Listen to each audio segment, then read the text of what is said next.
Time of the Doctor.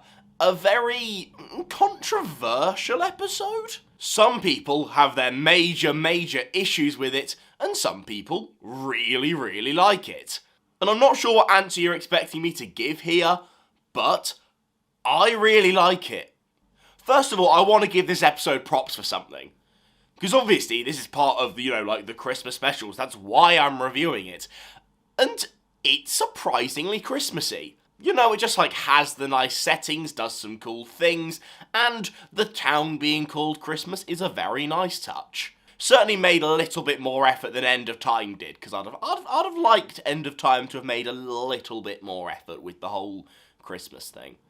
Now this, while not, being quite as epic as, a Soul and Earth Journey's End, or, the End of Time, it still feels quite epic, as a regeneration story, and I think that is a really fun way to go with those kind of stories, is, be big, be bold, be epic. Especially as we've just come off the 50th, this still has a surprising amount of, great scale to it, which is nice to see.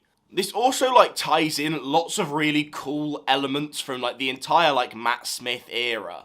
We kind of have links to pretty much all of it. Well, we have the crack in the wall from Series 5, the silence and a lot of all that stuff from Series 6, and we have Clara, who was in 7B. Okay, that's a strenuous link, but look, this definitely does feel like a finale within itself to the Matt Smith era. I think it manages to, bring all those elements and tie them all in quite well. With some of the unanswered, crack in the wall questions, and just, a lot of, unanswered Series 6 questions. I think this maybe doesn't give them the depth that they deserve, but it certainly feels like it wraps up a lot of those ideas and questions very well.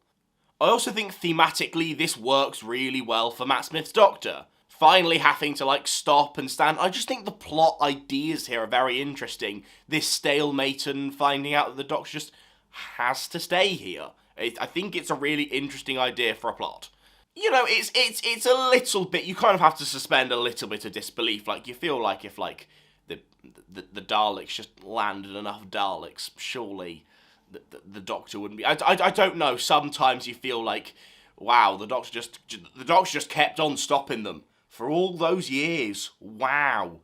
And it does feel a little bit formulaic, we set up the event, then, we send Clara home, we go forward 300 years, and we check in with the Doctor back with Clara.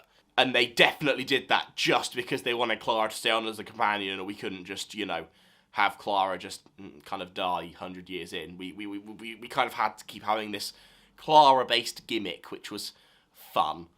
Now, in terms of, the whole, I think a lot of people don't seem to like the whole being given new regenerations and that kind of just being the resolution to the story. Now, this might be controversial. I don't mind it. Look, it's an odd thing because I think, quite frankly, the perfectly acceptable way to have gone would have just been to ignore the whole 13 regenerations thing. Well, let's face it, no one's going back to the TV movie and going, oh, Paul McGann, you said you're half human. That means you must be half human. No, the canon is flexible and we ignore certain things, just like we were happy to ignore the Morbius Doctors before a certain Mr. Chibnall decided to drag the Morbius Doctors back in a subtle way. Wow. But this episode tries to tackle it, but once it gives itself that problem, it kind of has to find a way to deal with it, but therefore this was probably one of the only ways you could deal with it. I don't mind it. But what I will give this episode props for is my personal favourite regeneration of all time. I will never not tear up, at the very least, at Matt Smith's regeneration speech. I don't know what Stephen Moffat did, and it also doesn't show his track record very well, because his Peter Capaldi one is one of my least favourites. But somehow, his Matt Smith one, it just manages to make so much sense for Matt Smith's Doctor, yet just, I can't explain it. Right, I'll try again. I think it's just so impressive how it manages to, resonate and make so much sense and be so emotional for just the Matt Smith Doctor and that character, but also managed to, give you, messages about, like, life in general. Like, I took away from that, like, you know, like, we're all different people, all throughout our lives, we all change, but you remember all the people you used to be, like, you know, that resonates, like, that's not just the Doctor, that's us as human beings, and it's kind of like, I don't know, you can't explain some things, that regeneration speech just resonates with me on a whole new level, and I am not sure it can ever be beaten, personally. I also think this episode is just, like, fast-paced, especially, like, that first 15-20 minutes. Just a lot of fast-paced fun. Just lots of, like, cool, different little bits of action and set pieces, and it moves along really nicely, and is very, very watchable.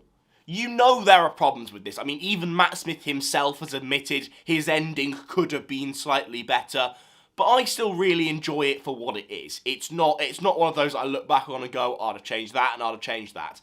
It's a very good episode. What do you think of Time of the Doctor? Let me know in the comments below. Also, I think you should subscribe. I don't know why we're going into a shite Scottish for Peter Capaldi. And also, if you want to check out my playlist of all these Christmas special reviews, you can click the video. It's a playlist, but you can click it, because it's a good playlist filled with tons of Christmas cheer.